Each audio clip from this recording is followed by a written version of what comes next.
News പ്രസിലേക്ക് സ്വാഗതം. കുറേ നാളുകൾക്ക് ശേഷം അഫാനെ കുറിച്ചിട്ടുള്ള ഒരു വീഡിയോ ചെയ്യുകയാണ് ഈ ചാനൽ. ഇത്ര നാളും എന്തുകൊണ്ട് അഫാനെ കുറിച്ചിട്ടുള്ള വിവരങ്ങൾ നൽകിയില്ല എന്ന് ചോദിച്ചാൽ അതിന് ചില വിഷയങ്ങൾ ഉണ്ടായിരുന്നു. അത് ഞാൻ നിങ്ങളോട് പറയാം. ഇപ്പോൾ അടുത്ത ദിവസങ്ങളിൽ വന്ന ചില കമൻറ്റുകൾ കൂടി പങ്കുവച്ചതിന് ശേഷം പറയാം. ഈ അഫാൻ്റെ വിഷയവുമായി ബന്ധപ്പെട്ട് ഞങ്ങൾക്ക് വിവരങ്ങൾ അറിയാൻ താല്പര്യമുണ്ട് സാർ, അത് വിവരിക്കണം, എവിടുന്നെങ്കിലും ആ വിവരങ്ങൾ കിട്ടുന്നുണ്ടെങ്കിൽ ഞങ്ങളുമായി പങ്കുവെക്കണം, അത്രത്തോളം താല്പര്യം ഞങ്ങൾക്ക് അഫാനെക്കുറിച്ച് അറിയാനുണ്ട് എന്ന് പറഞ്ഞിട്ടുള്ള ചില കമൻറ്റുകൾ വന്നിരുന്നു.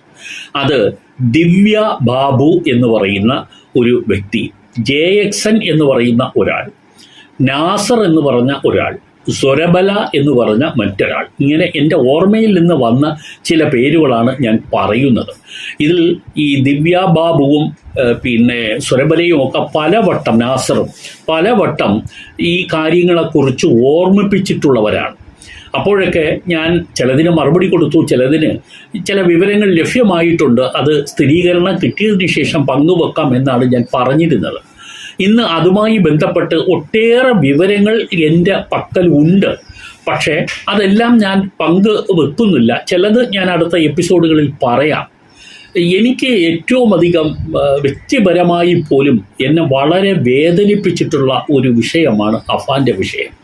ആ 23-കാരനായ ചെറുപ്പക്കാരൻ ഈ ക്രൂരകൃത്യം ചെയ്തതിൻ്റെ പിന്നിൽ അയാളെ മനസ്സിനെ ആ തെറ്റ് ചെയ്യുന്നതിന് വേണ്ടി പ്രേരിപ്പിച്ച ചില ഘടകങ്ങളുണ്ട്. അതാണ് എന്നെ കൂടുതലും വേദനിപ്പിച്ചത്. മുമ്പൊരിക്കലും ഒരു തെറ്റും ചെയ്തിട്ടില്ലാത്ത ഒരു ചെറുപ്പക്കാരൻ പൊടുന്നനെ ഒരു ദിവസം ഇത്രയും പേരെ, 5 പേരെ ഈ കൂട്ടക്കൊല ചെയ്യണം എങ്കിൽ അതിൻ്റെ പിന്നിൽ ഒരു വലിയ വികാരം അയാളെ അതിലേക്ക് നയിച്ചു എന്ന് വിശ്വസിക്കുന്ന ഒരാളായതുകൊണ്ട് ആ വിഷയത്തിൽ ഞാൻ ഡെപ്ത് ലെവലിൽ തന്നെ ചില എൻക്വയറീസ് നടത്തിയിരുന്നു. പ്രത്യേകിച്ച് ഒരു അഭിഭാഷകൻ എന്നുള്ള നിലയിൽ ആ കേസ് ഏറ്റെടുക്കാനല്ല, കേസ് ഞാൻ ഏറ്റെടുത്തിട്ടുമില്ല. അത് മറ്റൊരു കാരണം ഞാൻ ക്രിമിനൽ കേസ് കൈകാര്യം ചെയ്യുന്ന ഒരു അഡ്വക്കേറ്റ് അല്ല. അതുകൊണ്ട് ഞാൻ ആ വിഷയത്തിൽ കേസ് കൈകാര്യം ചെയ്യാനല്ല. But as a human being എന്നെ വല്ലാതെ നൊമ്പരപ്പെടുത്തിയ ഒരു വിഷയമാണ് അത്. ഞാൻ ലോക്കൽ എൻക്വയറി നടത്താൻ വേണ്ടി ആ ഭാഗത്ത് ഞാൻ 3 ദിവസമാണ് കണ്ടിന്യൂസ് ക്യാമ്പ് ചെയ്തത്. അത് ഒരു ഘട്ടത്തിൽ. 2ാം ഘട്ടത്തിലും അതുപോലെ പലവട്ടം ഞാൻ അവിടെ പോവുകയും പല ആളുകളുമായി ബന്ധപ്പെടുകയും ഒക്കെ ചെയ്തതാണ്. തുടർന്ന് കിട്ടിയ സ്ഥിരീകരിക്കാവുന്ന റിപ്പോർട്ടുകളുടെ അടിസ്ഥാനത്തിൽ മാത്രമാണ് ഞാൻ മുൻ എപ്പിസോഡുകൾ അഫാനെ കുറിച്ച് ചെയ്തിരുന്നത്. അന്നും ഇന്നും ആ വിവരങ്ങളെല്ലാം ലഭിച്ചതിന് ശേഷം ഞാൻ ഒരു കാര്യത്തിൽ ഉറച്ചു നിന്നു. അത് അഫാൻ എന്ന് പറയുന്ന ആ ചെറുപ്പക്കാരൻ ഇത് ചെയ്തതിൻ്റെ പിന്നിൽ അയാളെ നയിച്ച കാര്യങ്ങൾക്ക് വലിയൊരു സ്വാധീനമുണ്ടായിരുന്നു. അയാൾ മോഷണം നടത്താൻ വേണ്ടി ചെയ്ത കുറ്റങ്ങളല്ല ഇത്. അയാൾക്ക് പിന്നീട് സുഖമായി ജീവിക്കാൻ വേണ്ടി ചെയ്ത കുറ്റങ്ങൾ അല്ല ഇത്. അയാളുടെ ഉറ്റവരെ എല്ലാം ഇല്ലാതാക്കി അയാൾക്കും സ്വയം ഇല്ലാതാകണം. ഈ ഭൂമിയിൽ നിന്ന് ഒരിക്കലും തങ്ങൾ പ്രിയപ്പെട്ട അനിയൻ ഇനി എന്നോടൊപ്പം മരിക്കണം, എൻ്റെ ഉമ്മ എന്നോടൊപ്പം മരിക്കണം, എൻ്റെ കാമുകി എന്നോടൊപ്പം മരിക്കണം, പിന്നെ എന്നെ വേദനിപ്പിച്ചവർ, എൻ്റെ കുടുംബത്തിനെ വേദനിപ്പിച്ചവർ, ഞങ്ങളുടെ ജീവിതത്തിനെ മനസ്സിലാക്കാതെ ഞങ്ങനെ ഇൻസൾട്ട് ചെയ്തവർ, അവരുമൊക്കെ മരിക്കണം എന്ന് തീർച്ചപ്പെടുത്തിയവൻ ചെയ്ത കാര്യമാണ് അന്ന് വെഞ്ഞാറമൂട്ടിൽ നടന്നത്. ഇപ്പം മാസങ്ങളായി അവൻ ഇപ്പോൾ വീണ്ടും ജയിലിലാണ്. മെഡിക്കൽ കോളേജിലെ ട്രീറ്റ്മെൻറ്റ് കഴിഞ്ഞ് അവൻ തിരിച്ചുപോയി. 3 പ്രാവശ്യമാണ് സൂയിസൈഡ് ചെയ്യാൻ അവൻ ശ്രമിച്ചത്. അതിൽ നിന്ന് തന്നെ നമുക്ക് മനസ്സിലാക്കാം, ഇവരെയെല്ലാം കൊന്നൊടുക്കിയിട്ട് സുഖജീവിതം നയിക്കാൻ അല്ല അഫാൻ തീരുമാനിച്ചത്, മറിച്ച് ഈ ഭൂമി വിട്ടു പോവുക എന്നുള്ളത് തന്നെയാണ് അവൻ്റെ യഥാർത്ഥ ലക്ഷ്യവും അതായിരുന്നു. അതുകൊണ്ട് തന്നെ മെൻസറിയ എന്ന് പറയുന്നത്, അതായത് എന്താണോ അവൻ്റെ ക്രിമിനൽ മൈൻഡിലേക്ക് അവനെ ആ കൃത്യം ചെയ്യാൻ പ്രേരിപ്പിച്ചത്, അത് തീർച്ചയായും ഈ ഒരു കൂട്ട ആത്മഹത്യ. തൻ്റെ വീട്ടിലുള്ള എല്ലാവരും മരിക്കുക. പിതാവ് ഗൾഫിലായതുകൊണ്ട് അദ്ദേഹത്തിന് ഈ കൊലപ്പെടുത്താൻ കഴിയില്ല. അതുകൊണ്ട് ഉമ്മയെയും കൊലപ്പെടുത്തുക, അനിയനെയും കൊലപ്പെടുത്തുക, താനും മരണപ്പെടുക, തൻ്റെ കൂട്ടത്തിൽ പ്രിയപ്പെട്ട കാമുകിയും മരണപ്പെടുക. അങ്ങനെയാണ് അയാൾ ഈ 5 പേരെ ഈ തന്നോട് തൻ്റെ കുടുംബത്തിനോട് വൈരാഗ്യം കാണിച്ചവരെയും ഇല്ലാതാക്കുക. അങ്ങനെയാണ് ഈ കൂട്ടക്കൊലയിലേക്ക് പോയത്. അതൊക്കെ മുമ്പ് പറഞ്ഞ വിവരങ്ങളായിട്ട് ഞാൻ അതിലേക്ക് പോകുന്നില്ല. അപ്പോൾ ഈ അഫാനെ സംബന്ധിച്ചിടത്തോളം സത്യം പറഞ്ഞാൽ ഇപ്പോഴും എൻ്റെ മനസ്സിനെ ആ മുഖം അലട്ടുന്നുണ്ട്. അരിമയുള്ള കുട്ടിയാണവൻ. അവൻ കൊലപാതകി എന്ന് വിളിച്ചോളൂ, എനിക്ക് അതിൽ ആക്ഷേപമൊന്നുമില്ല. പക്ഷെ ഒരു കൊലപാതകിയെ കൊലപാതകം ചെയ്യുന്നതിലേക്ക് നയിക്കുന്ന വികാരത്തെക്കുറിച്ച് കൂടി നമ്മളത് മനസ്സിലാക്കാനുണ്ട്. കോടതികളത് മാനിക്കാതിരിക്കില്ല എന്ന് പറഞ്ഞാൽ അഫാനെ ഇപ്പോൾ പൂർണ്ണമായും ക്യാപിറ്റൽ പണിഷ്മെൻറ്റിൽ നിന്ന് ഒഴിവാകുമെന്നോ ശിക്ഷയിൽ നിന്ന് ഒഴിവാക്കുമെന്നോ എന്നല്ല ഞാൻ വ്യാഖ്യാനിക്കുന്നത്. മറിച്ച് ഒരു കുട്ടി ഒരു കുട്ടിയോ അല്ലെങ്കിലോ, ഈ കുട്ടി എന്ന് പറയാൻ പറ്റില്ല, കാരണം 21 എബോ കഴിഞ്ഞ ഒരു പുരുഷനാണ് അയാൾ. 23 വയസ്സായ ഒരാളാണ്. ആ പ്രായപൂർത്തിയായതിനു ശേഷം നടത്തിയത് കൊലപാതകങ്ങളാണ് ഇതെല്ലാം തന്നെ. അതുകൊണ്ട് കുറ്റകൃത്യത്തിൽ നിന്ന് ലഘൂകരിച്ച് കാണിക്കാനൊന്നും ഉദ്ദേശിക്കുന്നില്ല. അതവിടെ നിൽക്കട്ടെ. ഇപ്പോൾ നിങ്ങളുമായി ഇന്ന് പങ്കുവെക്കുന്ന പുതിയ വിശേഷം എന്ത് എന്ന് പറഞ്ഞാൽ, അഫാൻ്റെ ഉമ്മ അഫാനെ കണ്ടു എന്നുള്ളതാണ്.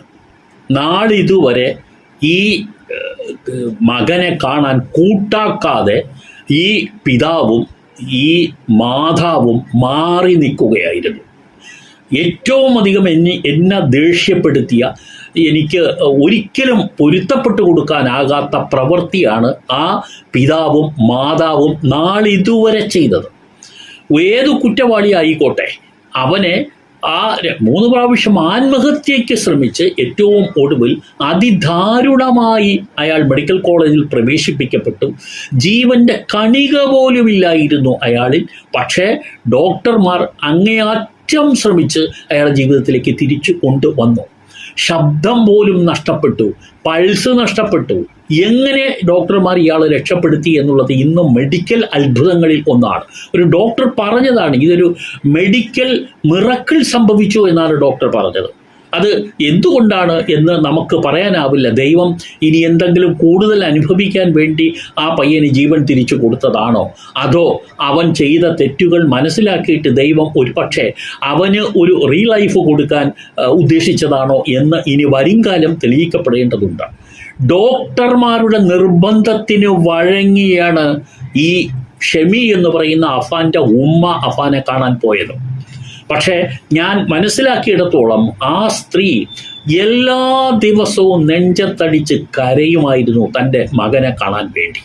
പക്ഷേ പിതാവായ റഹീം ഒരു കാരണവശാലും മകനെ കാണില്ല എന്ന പിടിവാശിയിൽ അയാൾ ഒഴിഞ്ഞു മാറി നിന്നു. അന്നും ഇന്നും മകനെ കാണാൻ ആ അമ്മയെപ്പോലും അനുവദിക്കാത്ത ബാലിഷമായ തീരുമാനം അയാൾ എടുത്തു. അതുകൊണ്ടാണ് ഷെമിക്ക് നാളിതുവരെ ആ പൂജപ്പുര സെൻട്രൽ ജയിലിലോ പിന്നീട് സൂയിസൈഡ് ചെയ്ത് മെഡിക്കൽ കോളേജിൽ വന്നപ്പോഴോ കാണാൻ കഴിയാത്തത്. പക്ഷേ മെഡിക്കൽ കോളേജിൽ ഈ അഫാന് കൗൺസിലിംഗ് ഒക്കെ നടത്തിയ ഡോക്ടർമാർ പറഞ്ഞു, അമ്മ വന്ന് അറ്റ്ലീസ്റ്റ് അമ്മയെങ്കിലും വന്ന് ഈ കുട്ടിയെ കാണണം, ഇല്ലെങ്കിൽ അവൻ ഇനിയും ഇത് ചെയ്യും. കാരണം അവനെ ഈ ഭൂമിയിലെ എല്ലാ പ്രതീക്ഷകളും നഷ്ടപ്പെട്ടത് തൻ്റെ മാതാപിതാക്കൾ കൂടി തള്ളിപ്പറഞ്ഞു എന്ന അറിവിൽ നിന്നാണ്. അഫാൻ എല്ലാ പത്രങ്ങളും വായിക്കുമായിരുന്നു. എല്ലാ പത്രവും എന്ന് പറഞ്ഞാൽ ജയിലിൽ കിട്ടുന്ന പത്രങ്ങൾ ആർത്തിയോടെ മുഴുവൻ വായിക്കും ആയിരുന്നു എന്നാണ് ഞാൻ ജയിലിൽ നിന്നും അറിഞ്ഞ വിവരങ്ങൾ.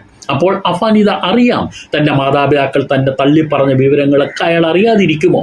അതെല്ലാം അയാളെ പ്രതീക്ഷ ആസ്ഥാനത്താക്കിയ കാര്യങ്ങളായിരുന്നു. അതുകൊണ്ട് തന്നെ ഒരു പക്ഷേ നമ്മൾ കരുതിയതുപോലെ 3 അല്ല, ഇനി അഫാൻ മരണം വരെയും ഈ സ്ഥിതി തുടരും, അതായത് സൂയിസൈഡ് അറ്റംപ്റ്റ് നടത്തുമെന്നുള്ളതായിരുന്നു. പക്ഷേ ഉമ്മ അവസാനം ഡോക്ടർമാരുടെ നിർബന്ധം സഹിக்க വയ്യാതെ അഫാൻ്റെ ഉമ്മ അഫാനെ കാണാൻ പോയി. അഫാനെ കണ്ടത് തിരുവനന്തപുരം മെഡിക്കൽ കോളേജ് ആശുപത്രിയിലെത്തിയാണ് അവർ കണ്ടത്. അവിടെ സെല്ലിലാണ് അഫാൻ അവിടെ കിടത്തിയിരുന്നത്. അഫാന് ശാരീരിക പ്രശ്നങ്ങളെല്ലാം അതിജീവിച്ചു. അദ്ദേഹം ഈ സൂയിസൈഡ് അറ്റംപ്റ്റിൽ നിന്ന് ഉണ്ടായ ശാരീരിക ചില വൈകല്യങ്ങളൊക്കെ ഉണ്ടായിരുന്നു. ശബ്ദം നഷ്ടപ്പെട്ടത്, ഈ ഭക്ഷണം പൂർണ്ണമായിട്ടും കഴിക്കാൻ കഴിയാത്തത്, അങ്ങനെ കുറേ അവസ്ഥകൾ അഫാന് ഉണ്ടായിരുന്നു. അതെല്ലാം ഈ ഒന്നുകിൽ ഡോക്ടർമാരുടെ മിറക്കിൾ ട്രീറ്റ്മെൻറ്റ് എന്ന് വേണമെങ്കിൽ നമുക്ക് പറയാം, അതുവഴി കിട്ടി. ഇല്ലെങ്കിൽ ദൈവം അഫാന് വീണ്ടും ഒരു ജന്മം നൽകി എന്ന് വേണമെങ്കിൽ പറയാം. അതിനുശേഷം അഫാൻ നിരന്തരമായി ഡോക്ടറോട് പറയുമായിരുന്നു, എനിക്ക് എൻ്റെ ഉമ്മയെയും ബാപ്പയെയും കാണണം. പലവട്ടം പറഞ്ഞു. അപ്പോൾ ഡോക്ടർമാർ ഒരു കാര്യം തീരുമാനിച്ചു, ഇയാൾ ഇനിയെങ്കിലും ഈ സൂയിസൈഡ് ചെയ്യാതിരിക്കണം എങ്കിൽ മാതാപിതാക്കളെങ്കിലും തന്നെ തള്ളിപ്പറയാതെ കൂടെയുണ്ട് എന്ന ഒരു അറിവ് ഉണ്ടായാൽ ഇയാൾ ഇനി മരിക്കാതിരിക്കും എന്ന് കരുതിയിട്ട് ഡോക്ടർമാർ ഈ പല വഴികളിലൂടെയും ഈ പേരൻസിനെ അറിയിച്ചു. എന്നിട്ടും റഹീം വന്നില്ല. മറിച്ച് റഹീം വരാത്തതിൻ്റെ കാരണം ഞാൻ മുൻ എപ്പിസോഡുകളിൽ പറഞ്ഞിരുന്നു. റഹീം ഇപ്പോഴും ബന്ധുക്കളെ പേടിച്ച് റഹീം മാറി നിൽക്കുന്നു. സ്വന്തം മകനെ പോയി കാണാൻ കഴിയാതെ ആ പിതാവ് മാറി നിൽക്കുന്നു എന്നാണ് ഞാൻ മനസ്സിലാക്കിയിട്ടുള്ള കാര്യം. അതിനെ സംബന്ധിച്ച് അറിയുന്ന വിവരങ്ങളാണ് ഞാൻ നിങ്ങളുമായി പങ്കുവെക്കുന്നത്. അങ്ങനെയാണ് ഞാൻ മനസ്സിലാക്കുന്നത്. പക്ഷേ ഡോക്ടർമാരുടെ നിർബന്ധത്തിന് അവസാനം ഉമ്മ വഴങ്ങേണ്ടി വന്നു എന്നുള്ളതാണ്. ആ പാവത്തിന്, ഷെമി എന്ന് പറയുന്ന അഫാൻ്റെ ഉമ്മ വെറും പാവമാണെന്നാണ് ഞാൻ അറിഞ്ഞ വിവരം. വെറും ഒരു ക്യാൻസർ രോഗിയാണ്. അവർക്ക് സ്വയം വന്ന മകനെ കാണാനുള്ള ഒരു അവസ്ഥ ഇല്ല. അങ്ങനെയുള്ള ഒരു സ്ത്രീക്ക് ആരെങ്കിലും കൂടി സംരക്ഷണം കൊടുത്ത് വേണം ആശുപത്രിയിലെത്താനും കാണാനും ഒക്കെ. ഇതിൽ ആരൊക്കെയോ ഷെമിയെ സഹായിച്ചു. അങ്ങനെ ഷെമി ആശുപത്രിയിലെത്തി മകനെ കണ്ടു. എന്ത് സംഭവിക്കും എന്ന് നിങ്ങൾ ആലോചിച്ച് നോക്കുക. മകൻ ഉമ്മയെ കൊലപ്പെടുത്താൻ ശ്രമിച്ചു. ആ ശ്രമത്തിൽ നിന്നും ഭാഗികമായി ആ സ്ത്രീ രക്ഷപ്പെട്ടു. അത് ആ കുട്ടി അറിഞ്ഞത് പിന്നീടാണ്. ആ കുട്ടി എന്ന് പറഞ്ഞാൽ അഫാൻ അറിഞ്ഞത് പിന്നീടാണ്. ഉമ്മ മരിച്ചു എന്ന് ഉറപ്പാക്കിയിട്ടാണ് അയാൾ മറ്റുള്ളവരെ കൊല്ലാൻ പോയത്. ആ ശ്രമത്തിന് ശേഷം ഇപ്പോൾ മാസങ്ങൾക്ക് ശേഷം അഫാൻ തൻ്റെ ഉമ്മയെ നേരിൽ കണ്ടു. കാണുമ്പോൾ എന്ത് സംഭവിക്കും എന്ന് നിങ്ങൾ കരുതുന്നു? എന്തായിരിക്കും ആ ഉമ്മയും മകനും തമ്മിൽ കാണുമ്പോൾ ഉണ്ടാകുന്ന ഒരു സംഭവം? സത്യം പറഞ്ഞാൽ അത് ഞാൻ അറിഞ്ഞു. ആ വിവരങ്ങളെല്ലാം എനിക്ക് കൃത്യമായും ലഭിച്ചിട്ടുണ്ട്. ആ വിവരങ്ങൾ പങ്കുവെക്കണമെങ്കിൽ ഞാൻ കുറച്ച് കൂടി മാനസികമായി കുറച്ചുകൂടി സ്റ്റേബിൾ ആകേണ്ടതുണ്ട്. ഇല്ലെങ്കിൽ ഞാൻ ഇരുന്ന് കരഞ്ഞു പോകും. അത് എന്നെ വല്ലാതെ ഉലച്ച സംഭവങ്ങളാണ്. ആ സംഭവം ഞാൻ മറ്റൊരു എപ്പിസോഡിൽ നിങ്ങളുമായി പങ്കുവെക്കാം. എന്തായാലും മകനെ ഉമ്മ കാണാനെത്തി. തന്നെ കൊലപ്പെടുത്താൻ ശ്രമിച്ച മകനെ ഈ ആശുപത്രിയിൽ എത്തി. അവൻ ആത്മഹത്യയിൽ നിന്നും രക്ഷപ്പെട്ട് ആശുപത്രിയിൽ ചികിത്സയിൽ കഴിയുന്ന ഈ സമയത്ത് ഇപ്പോൾ ആശുപത്രി വിട്ട് മെഡിക്കൽ വീണ്ടും പൂജപ്പുര സെൻട്രൽ ജയിലിലേക്ക് കൊണ്ടുപോയി. പക്ഷേ ആശുപത്രിയിൽ എത്തി ആ ഉമ്മ മകനെ കാണുമ്പോൾ സംഭവിച്ചതും മറ്റുമൊക്കെ വൈകാതെ ഒരു എപ്പിസോഡിൽ